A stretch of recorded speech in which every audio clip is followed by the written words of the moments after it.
Saúde sem tabu. Apoio.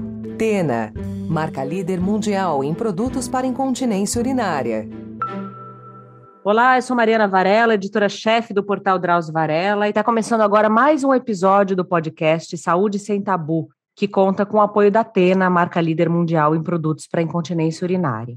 Esse é o 19º episódio do nosso programa, e aqui é um espaço para discutir temas de saúde que são cercados de preconceitos e, por isso, costumam ser pouco ou mal abordados pela mídia e pelos próprios médicos.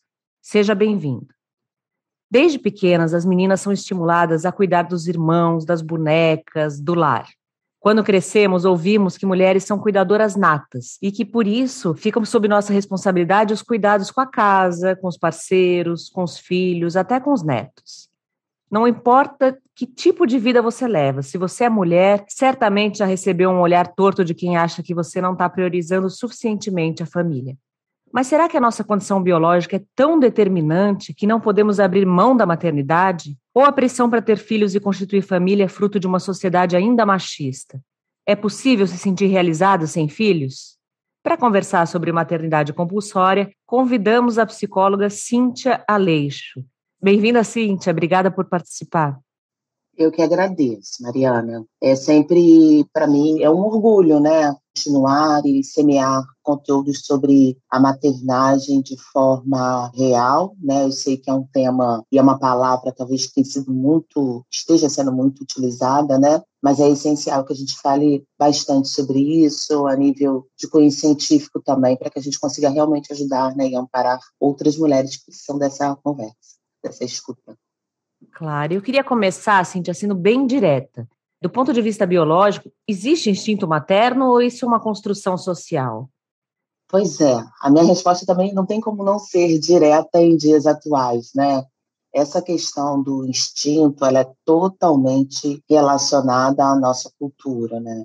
A nossa cultura social aqui, né? Não só no Brasil, mas no mundo, né? A menina, ela já nascia sabendo que o compromisso dela com a vida era antes da felicidade, antes de qualquer coisa, ser mãe, né? Mas ser mãe é um formato de aprendizado ao longo da vida.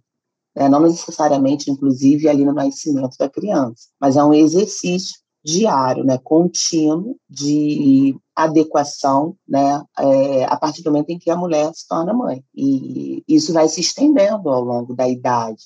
A gente precisa falar, inclusive, né, que são mães de adolescentes, mães de adultos, jovens adultos, né, porque esse papel ele continua sendo desenvolvido e ele precisa ser desenvolvido, habilitado, sabe?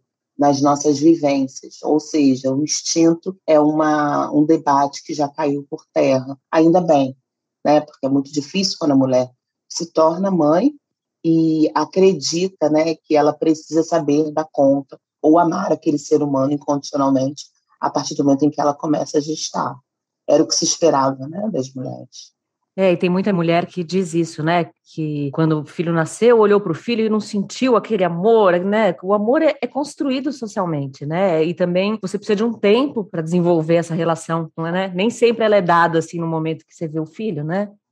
É muito difícil, ainda que a maternagem seja muito desejada, né? O desejo e o amor não tem nada a ver, assim, uma coisa com a outra, né? A mulher ela precisa sentir ao longo ali da relação mãe-filho que essa construção, nesse sentimento, ele vai crescendo, ele vai aumentando com o tempo. Inclusive, é interessante a gente trazer isso porque eu percebo que essa é uma das causas que mais chegam aqui no consultório, né? O sentimento de culpa, o medo, ou a tristeza por mulheres que não reconhecem todo esse amor, ou um amor diferente também.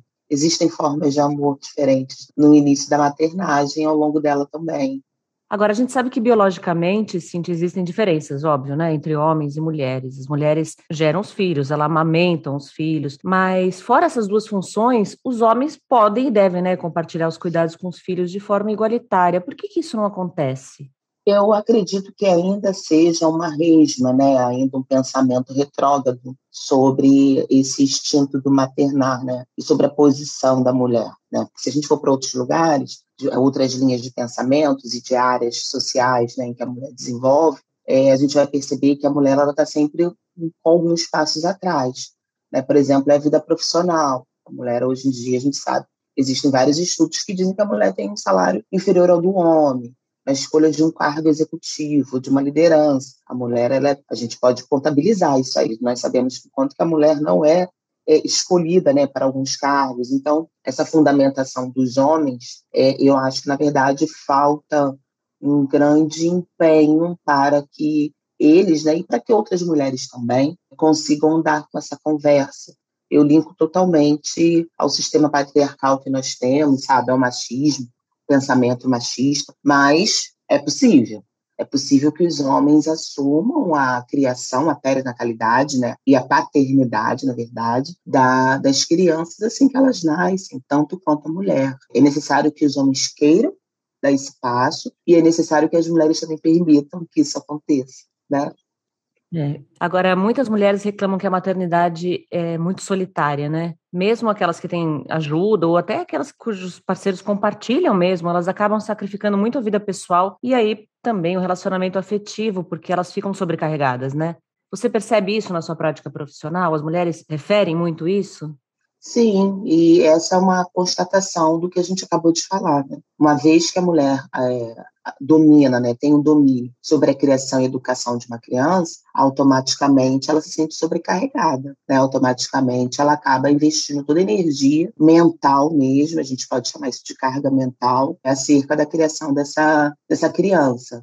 Agora, o sentimento de solidão é um sentimento que ele acontece, sabe, Mário? Porque na maternagem, o único, ele é exclusivamente, né, dependente da mulher e assim do homem, né? Então, a mulher que assume isso tudo para ela tem a obrigatoriedade de fazer com que aquela criança dê certo, que aquela criança se alimente bem, que aquela criança vá bem na escola, que ande limpinho, que tenha o uniforme limpo, né, no dia seguinte para ir para a escola, ou que essa criança consiga reproduzir, né, um convívio social com outras crianças e outras mães. Então, assim, são decisões muito difíceis. E essa decisão, ela causa um sentimento de solidão, porque outra pessoa não pode fazer isso por ela.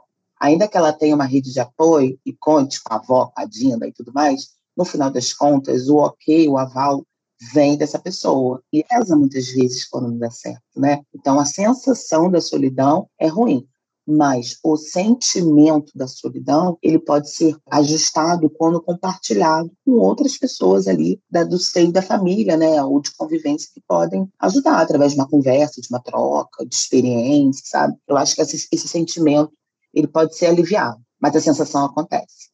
Muito. A gente que é mãe tem que pensar 1 milhão de coisas, né, Cíntia? O tênis que não serve mais, consulta no dentista, material escolar que foi pedido em cima da hora, reunião na escola, o que vai comer no jantar. A organização da logística doméstica, né, que tem sido chamada de carga mental também, ela fica quase sempre a cargo da mulher. Mesmo quando há parceiros que ajudam a coordenar isso, quem organiza mesmo é a mulher. Isso traz problemas de saúde? Traz, porque a gente vai falar sobre um ser humano, sobre uma pessoa, né, que está desempenhando ali atividades que são corriqueiras, mas que são fundamentais para a vivência de uma outra pessoa, que é criança. E isso aí pode desenvolver síndromes, pode desenvolver dependências emocionais, pode desenvolver vícios, manias, medos, depressão, e isso também tem muito a ver com a personalidade de cada mulher, isso tem a ver com a forma de criação que cada mulher teve e recebeu. Então, se eu tenho uma adulta que tem uma segurança maior nas suas escolhas, porque lá na criação veio uma criação fundamentada na segurança, automaticamente essa mulher vai ter um equilíbrio emocional maior, né? Outras não. A gente está falando de um caso de abandono, ainda que essa mulher tenha convivido com a família, mas que tenha sido abandonada emocionalmente, automaticamente a personalidade dela vai fazer com que ela desenvolva algum aspecto emocional mais pesado, né? Uma doença psíquica, talvez. É muito triste isso. Agora, alguns homens dizem que gostariam de compartilhar mais os cuidados diários, né, com as crianças, com a casa, mas que eles não encontram apoio no trabalho para isso. E acho que essa é uma discussão social também, que vai além do plano individual, né? É possível envolver os homens sem que a gente discuta o impacto social dessa participação? Porque a gente mal tem licença paternidade. Imagina um pai faltando ao trabalho porque o filho ficou doente, ou sair mais cedo porque tem que levar ao dentista. Quer dizer, essa discussão não tem que ser feita também por toda a sociedade, não só por cada casal, enfim. Completamente. Acho que esse homem precisa de um respaldo, né? Além das políticas públicas, esse homem precisa ter conhecimento sobre a possibilidade dele ter mais tempo para a criação. A gente espera por isso há muito tempo. Eu não vejo, sinceramente, muito movimento positivo relacionado a isso, politicamente falando, mas eu acho que esse homem ele pode entrar nessa educação a partir de um tempo a mais disponível na troca com a mãe da criança. Então, ele pode usar de conversas ou de um tempo maior em casa, à noite, ou aos finais de semana, ou estar mais incluso, sabe? Nesse processo, ele pode trocar mais, conversar mais. Isso pode ser feito. Essa é uma decisão individual, né, pessoal. Claro, e até nessa logística da casa também pode participar mais, né? Exato. Não tem desculpa. Não tem desculpa. Agora, a maternidade também cobra um preço dos relacionamentos afetivos, né? A mulher é cobrada para dar conta de tudo e ainda ter vontade de transar, ou senão ela acaba ficando com raiva do parceiro por ele deixar tudo nas costas dela. Quer dizer, o casamento sobrevive aos filhos? Sobrevive, sim, porque essa discussão ela está mais em pauta, né? Ainda que os homens e as mulheres não consigam ter grandes movimentos de transformações nesse tipo de comportamento que a gente está conversando, isso está sendo muito dito, né? Então, as mulheres hoje elas conseguem falar diretamente sobre o que estão sentindo, né? Isso tem a ver com autoconhecimento. Se eu sei o que está me impedindo de me comunicar com o meu marido, se eu sei o que está atravessando o meu casamento, eu vou saber falar sobre isso. Eu vou entender o que está acontecendo. Né? E antigamente, não existia tantos conteúdos sobre esse quesito. Então, muitas vezes a mulher era taxada como maluca, né? A que não tem vontade, a frígida, né? A maluca. Mas não é o caso atualmente. Cada vez mais mulheres estão optando por terem filhos mais tarde, para investir na vida profissional, né? Mas depois que os filhos nascem, essas mulheres também sofrem, porque elas são cobradas por não darem atenção suficiente à família. Essa cobrança ocorre muito menos com os homens, né? A gente vê muitos homens investindo primeiro na vida profissional, na vida pessoal, e depois tendo filhos bem mais tarde, tudo bem. Agora, a mulher que faz isso é muito cobrada, né? É muito cobrada, sim. E isso tem sido uma escolha da maioria das mulheres, né? A gente vê que a faixa etária das mulheres que são mães andou muito, assim, com os números, né? Eu acho que a gente precisa sempre, de repente, pautar no que é positivo, né? Então, as mulheres, pelo menos hoje, conseguem, não que isso seja satisfatório, tá? Mas as mulheres hoje, pelo menos, conseguem ter uma vida profissional mais ativa e com uma escolha mais acertada, né? E depois partem para a parentalidade. E aí, quando elas estão nessa parentalidade, no processo de maternar, elas conseguem ter, inclusive, uma ajuda financeira maior para poder educar, para poder bancar, para poder contar com parceiros, né? Ali na divisão financeira. Fica um pouco mais fácil nesse sentido, mas a cobrança ainda tem sido inevitável, né, e não igualitária. Agora, eu tenho amigas assim, que optaram por não ter filhos, né? Que é algo que é impensável décadas atrás, né? E todas relatam que elas sofrem pressão social. Elas dizem que as pessoas olham para elas com pena, fazem 1000 perguntas sobre os motivos dessa escolha. Algumas dizem até que elas vão se arrepender. Falar, você vai se arrepender, é uma escolha errada, enfim. É possível ser feliz sem filhos, com tanta pressão? Quer dizer, a sociedade cobrando tanto que você tenha filhos, você dizer, não vou entrar nessa, é ir contra, né, a corrente, deve ser muito difícil, né? Ainda que essas mulheres desejantes da não maternidade não percebam, essa escolha ela vai de encontro à felicidade dela. Então, pode ser difícil externamente, mas internamente essa mulher conseguiu ser feliz na sua própria escolha. Tem uma pesquisa que é um pouquinho antiga, de 2005, né? Até estava dando uma pesquisada um dia desses, que eu trabalho diretamente com isso, né? Pesquiso isso também na academia, e que diz que em 2005 foi feito um estudo onde fazia essa comparação entre a felicidade da mulher que era mãe e a felicidade da mulher que não escolheu a maternidade. E nessa pesquisa evidenciou-se que a mulher que escolheu ser mãe era mais feliz.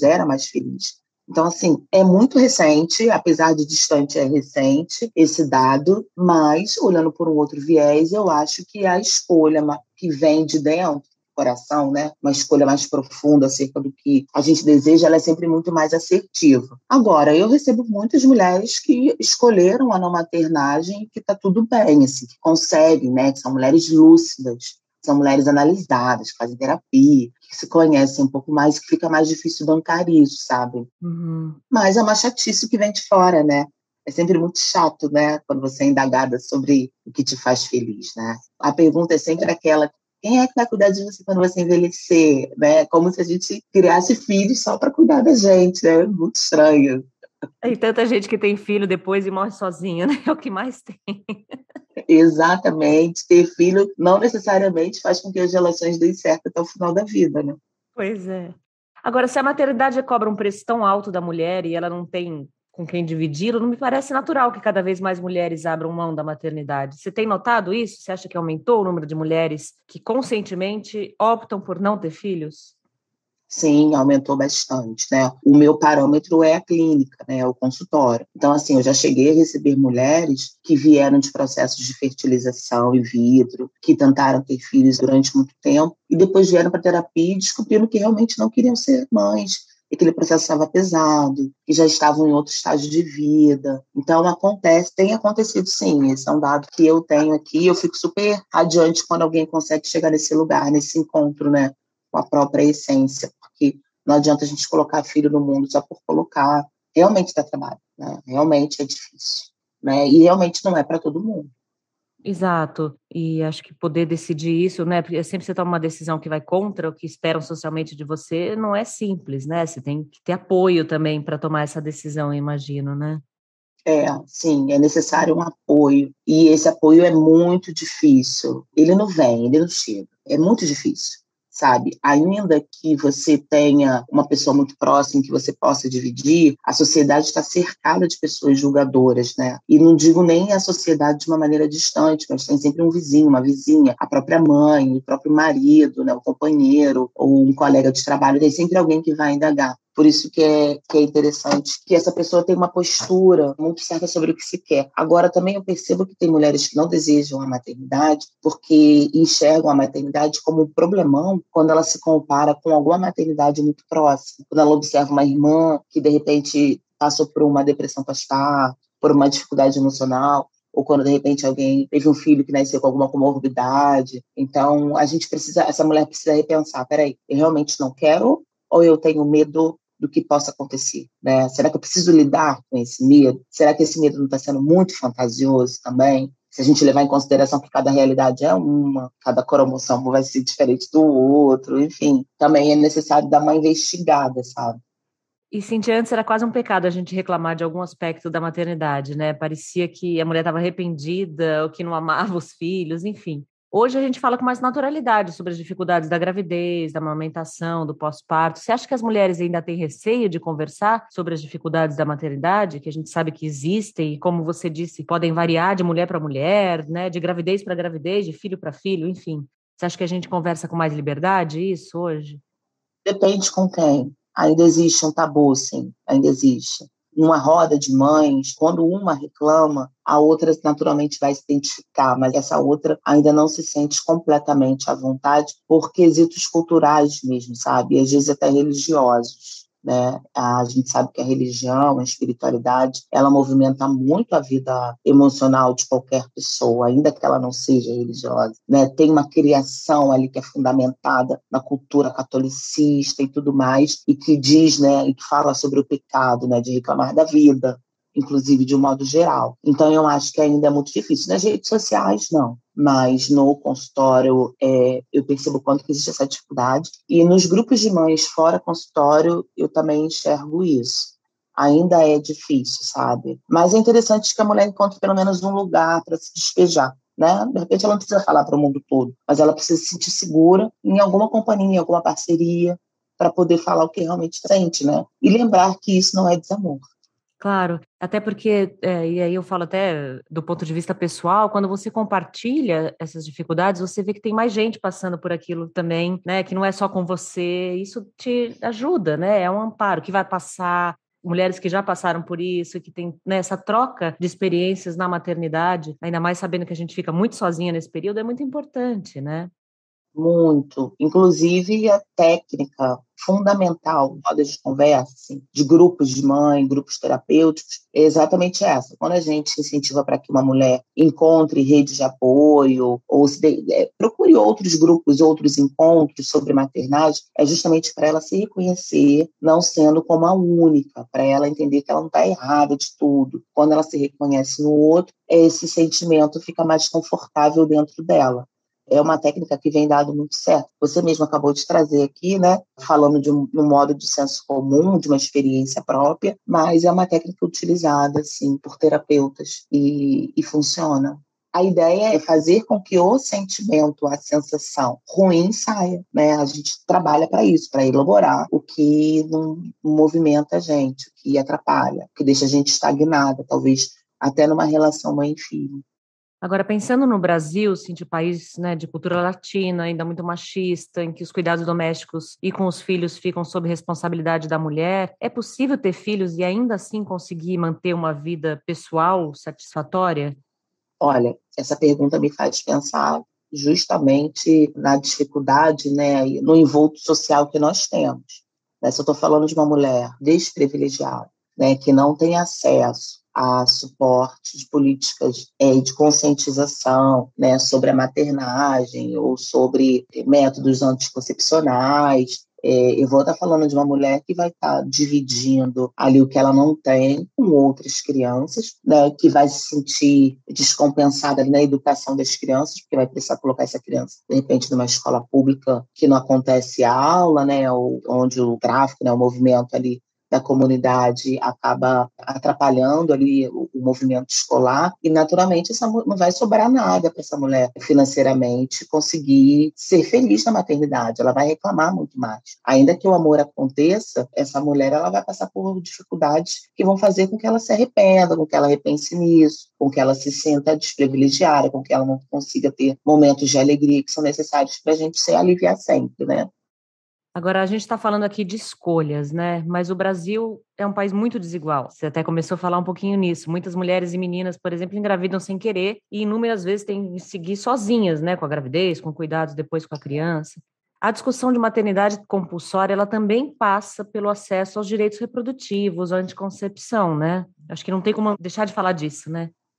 Sim, total. Ainda bem que você falou sobre isso, porque senão a gente fala sempre com um público que tem ali a rede de apoio maravilhosa, né? Uhum. E acaba esquecendo da outra parte. Mas é exatamente isso. Eu não posso culpabilizar, eu não posso desprivilegiar uma pessoa que não tem acesso à cultura social sobre o maternar e ficar por aí, até porque essa mulher, de repente, ela vai ter mais que um filho, justamente para poder ter uma recompensa salarial, um investimento salarial do governo, ou de repente, na comunidade onde ela mora, ela vai se provar enquanto mais mulher, porque ela vai ter um número maior de filhos, né? Ela vai deixar, de repente, de viver uma vida profissional, de evoluir, né, profissionalmente por conta desses filhos. Então, eu acho que é uma discussão de base que precisa acontecer.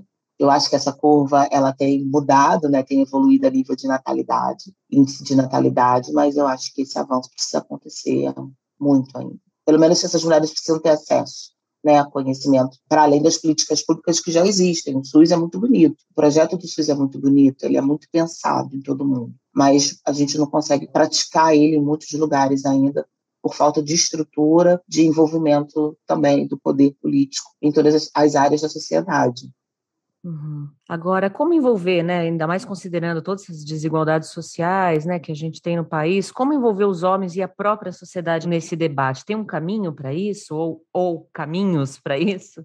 Eu acho que nós já estamos fazendo, sabe? Eu acho que essa conversa aqui é uma conversa que faz um convite para que a escuta seja de amparo. Ó, essa conversa aqui é um socorro, né? Para que mobilizadores sociais, né, se identifiquem e busquem algum tipo de amparo, né? Colocar na internet, a utilizar as redes sociais para isso, né? Fazer rodas e movimentos, conversas com homens sobre isso. A literatura hoje tem muitos autores que falam sobre isso para homens também. É fazer com que essa clarificação de ideias cheguem em muitos lugares. Então, a gente só consegue chegar em muitos lugares através da mídia, através da disponibilização, né, de conteúdos sobre isso e para que alguma coisa aconteça, sabe? Para que lá na ponta, né, a gente realmente consiga ter essas formas de políticas públicas colocadas, né, nos centros culturais que são mais necessários hoje em dia. A gente não consegue hoje em dia, né, de acordo aí com a nossa fase política no Brasil, fazer muito movimento para além desse movimento silencioso que é a massificação de informação e de conversas sobre esse tema. E tem que ter políticas públicas, né, de educação, de saúde, para fornecer não só informação, mas meios para as mulheres poderem escolher se querem ter filhos, quando querem, né, e quantos querem, enfim. Não adianta nada a gente ficar discutindo isso se elas não tiverem acesso aos direitos sexuais e reprodutivos, que são direitos, né?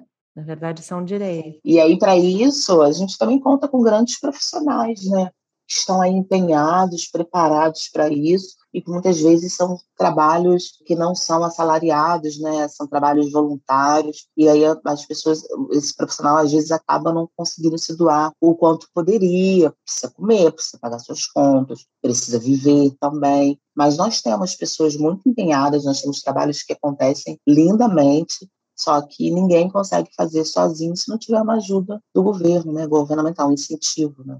Em todos os sentidos. Lógico. Agora, para terminar, Cíntia, eu queria que você fizesse suas considerações finais, assim, para as mulheres que não querem mesmo ter filhos, que estão pensando nessa possibilidade ou que já decidiram, enfim.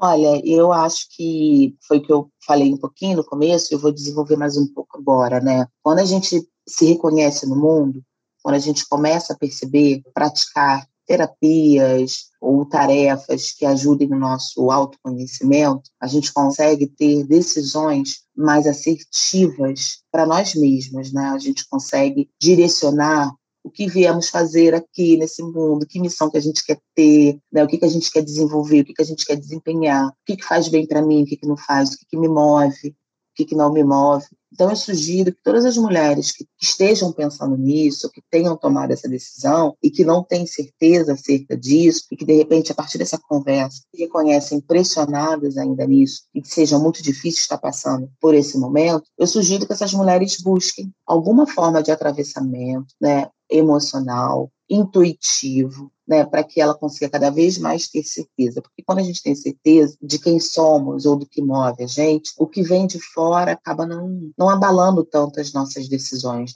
A gente pode falar sobre nós mesmos, né? A gente não consegue falar muito sobre o outro.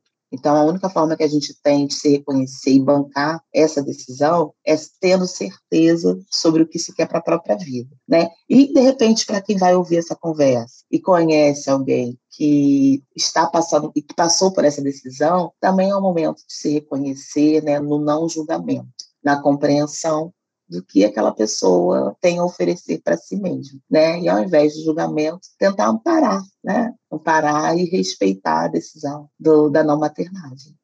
Cíntia, muito obrigada. Lembrando que esse podcast Saúde Sem Tabu tem apoio da Tena, marca líder mundial em produtos para incontinência urinária. Eu queria muito agradecer você, Cíntia, por sua participação. Como a gente conversou, escolher a constituição da família, se você quer ter filhos, quando, quantos filhos você quer, é um direito que faz parte dos direitos sexuais e reprodutivos, né? Que todos os indivíduos devem ter acesso e a gente tem que cobrar isso. E é o que a gente falou, né? Não existe um caminho ideal, mas o seu caminho, né? Exatamente. Eu que agradeço. Foi uma delícia conversar sobre isso. Eu acho que esse é um movimento que a gente precisa fazer socialmente, falando inclusive. Conte comigo e obrigada. Muito obrigada. Se você que está nos ouvindo ainda não nos segue nas nossas redes, se inscrevam no nosso canal do YouTube, Drauzio Varela, nos sigam no Instagram, site Drauzio Varela, e no seu agregador de podcast favorito, Spotify, Deezer, Google Podcasts, Apple Podcasts. Assim você recebe notificação sempre que a gente tiver conteúdos novos e também pode mandar suas sugestões. Obrigada, cuidem-se e até a próxima.